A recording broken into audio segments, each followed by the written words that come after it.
हिंदू बांधवांनो, ज्या गोमातेला आपण आई समजतो, गोमाता समजतो, त्या गोमातेची आज ही दुर्दैवी अवस्था कचरा खाताने पाहून, रस्त्यावरती भटकताना पाहून, आज जर तुम्हाला या गोमातेवरती दया आली नाही तर तुम्हाला माणूस म्हणता येणार नाही। आपण आपल्या हिंदू धर्म संस्कृतीनुसार गोमातेला गोमातेचा दर्जा तर दिला, तिची पूजा केली, पण कधीच आपण तिला आई समजलं नाही। आज जी काही या गोमातेची ही दुर्दैवी अवस्था आहे, आपण जी पाठीमागे पाहताय, याला कारण फक्त हिंदू आहे।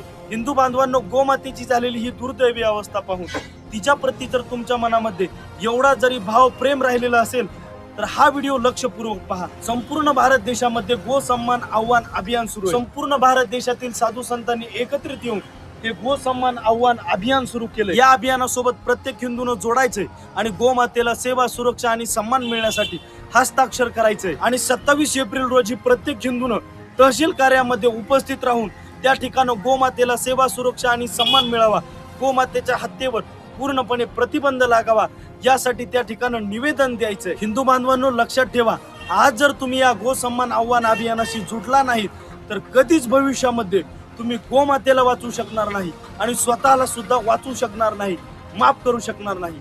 जय श्रीराम, जय गोमाता, जय हिंदू राष्ट्र।